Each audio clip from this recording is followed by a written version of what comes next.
নমস্কার বন্ধুরা, সন্দীপ গাঙ্গুলি ইউটিউব চ্যানেলে আপনার সবাইকে স্বাগত জানাই।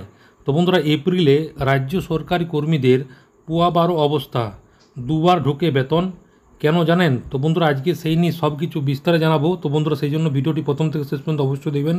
আর যদি বন্ধুরা চ্যানেলটি নতুন হয়ে থাকেন তো বন্ধুরা চ্যানেলটি অবশ্যই সাবস্ক্রাইব করবেন যাবতীয় কিন্তু লেটেস্ট নিউজ পাওয়ার জন্য।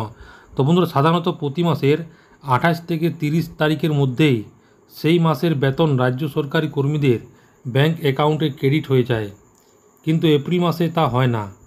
মার্চের মাইনে সরকারি কর্মীরা পেলেন মঙ্গলবার 2 তারিখেও তাও সন্ধ্যায়।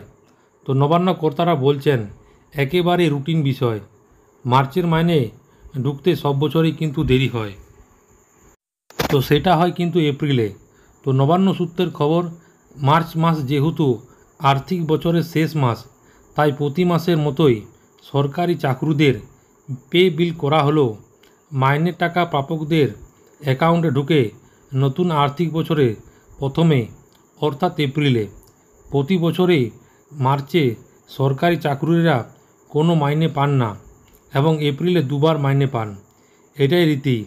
এপ্রিলে 2 থেকে 3 তারিখ একবার এবং এপ্রিলের শেষে 28 থেকে 29 তারিখ আবার মাইনে হয়। তো গত বছরে এপ্রিলের 3 তারিখে মাইনে ঢুকেছিল সরকারি কর্মীদের। এবার বেলা 12টা পেরিয়ে গেল, মাইনে না আসায় প্রায় সকলেই একটু বিচলিত হয়ে পড়েছিলেন। প্রথমে কেউ কেউ ভেবেছিলেন তার নিজস্ব ব্যাংকের সার্ভার কোনো সমস্যা হয়েছে, তাই বিকেল পেরিয়ে গেলেও মাইনের ক্রেডিট হচ্ছে না। অবশেষে সন্ধ্যাবেলায় সকলের বেতন পেয়েছেন। প্রশাসনের কর্তা বলেন রাত 8টার পর মাইনে ঢুকেছে। অন্য মাসে মাইনে ক্রেডিট হলো ব্যাংকে মেসেজ পাঠায়, কাল কোনো ব্যাংকেই কিন্তু মেসেজ পাঠায়নি। অধিকাংশ কর্মচারীরা রাতের দিকে অ্যাকাউন্ট চেক করে জেনেছেন।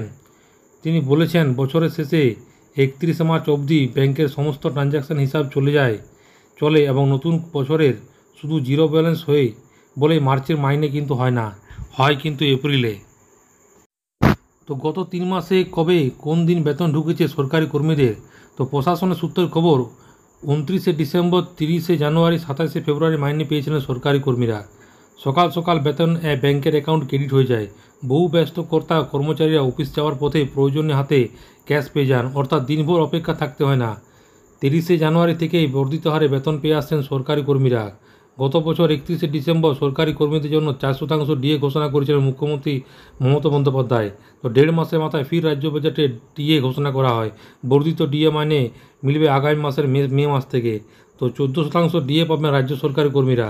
একটা বড় অংশ সিদ্ধান্ত খুবই খুশি, আবার অনেকে দাবি করছেন কেন্দ্র ও রাজ্য ফরকটায় তো রয়েই গেল। তো বন্ধুরা, আশা করি বুঝতে পারলেন। তো এটাই ছিল ছোট্ট একটি আপডেট। ভিডিওটি ভালো লাগে বন্ধুরা চ্যানেলটি অবশ্যই সাবস্ক্রাইব করবেন। মনে যদি বন্ধুরা কোনো কোয়েশ্চেন থাকে বন্ধুরা কমেন্ট বক্সে কমেন্ট করতে পারেন, নিশ্চয়ই সাহায্য করার চেষ্টা করবো। পরবর্তীকালে নতুন কোনো ভিডিও দেখাবে, তো তখন বন্ধুরা সব ভালো থাকবেন, সুস্থ সাবধান থাকবেন। সবাইকে অসংখ্য ধন্যবাদ।